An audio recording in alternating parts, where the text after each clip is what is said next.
Hey everyone, welcome to another video. So in this video, we'll try to understand all about the US remittance tax.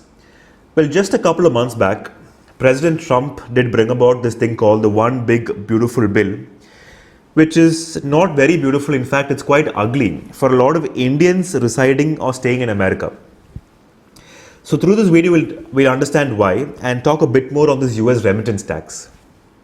So one of the clauses in the proposed bill, which will receive the approval of the Senate in the US a couple of days from now, is that by 2026 there will be a 3.5% excise tax. It's called a 3.5% tax that will be levied upfront on all remittances going outside from the US to any country.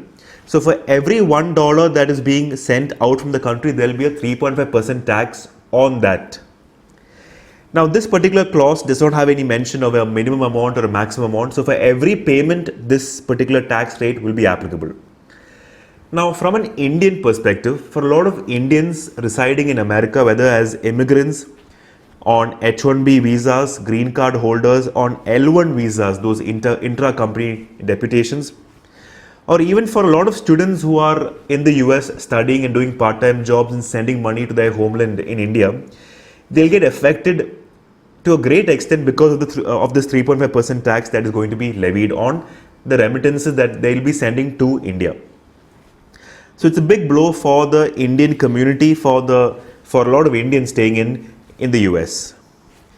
Now the objectives is very simple. Any layman can understand why the government has brought about this proposal of 3.5% tax on remittances. Number one, it is to prevent a lot of dollars from going out. They don't want dollars going out, they want dollars circulating inside, because as we speak, US is on a mountain of debt.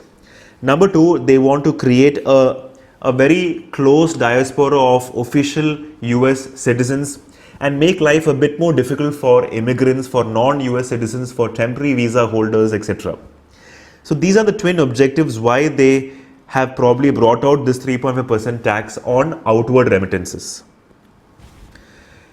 Now coming to the Indian perspective, I have a couple of charts or graphs for you which will help you understand how India is dependent on US as far as inward remittances are concerned. Just in 2024, around 130 billion US dollars was the inward remittances from overseas Indians staying in the US. Right from 2022-23 onwards, it's been on the upwards of $100 billion.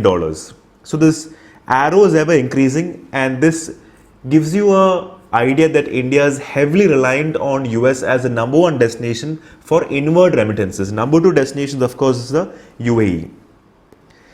The second chart here gives you an idea that out of the total inward remittances in India, in 23-24 alone, US accounted for around 28% of the total inward remittances. This $130 billion is basically 28% of the total inward remittances of the country of India. So number one, it gives you an idea that US is the preferred destination as far as inward remittances are concerned. India is heavily dependent on that, and because of this, the estimated hit as far as that 3.5% tax is concerned is said to be around 1.12 billion US dollars for those overseas Indians staying in the US. Now, what is the impact? Now, as far as the premium real estate industry in India is concerned, they will witness a dip or a decline, because over the years you had a lot of Indian overseas or US Indians staying in the US transferring money to their NRE accounts in India and then investing into the premium real estate properties in the country. So they will witness a dip. Rupee will start to weaken because you have less dollars coming in, of course. You had a lot of IT companies and tech companies offering deputations or project transfers for employees from India to US. That was in fact one of the attractive offers that tech company laid down. Now they will also witness a decline because now that attractiveness is no longer there. Prospective employees will start asking for the 3.5% increase in their salaries to cover up for that tax that whenever they send a payment. It could open doors to a lot of illegal hawala transactions, because now officially sending $1 will be 3.5% tax on that particular dollar. So people will try to find out which are the other ways to send dollars or send money across to India and to other countries as well. And because of all this, USA is going to be a less attractive destination as far as Indians are concerned, because you have this 3.5% tax being levied, and probably UAE can take the number one position because of this particular effect or this particular amendment that the government of US will bring about. Well, action points. Number one, if you are a person staying in the US and if you're not an official US citizen, then you really need to sit down, structure, pattern your remittances and how it's going to be. Number one. Number two, keep a close eye on this particular proposal, this particular amendment in the clause, because once it receives approval, it will have multiple explanations, provisos and all that.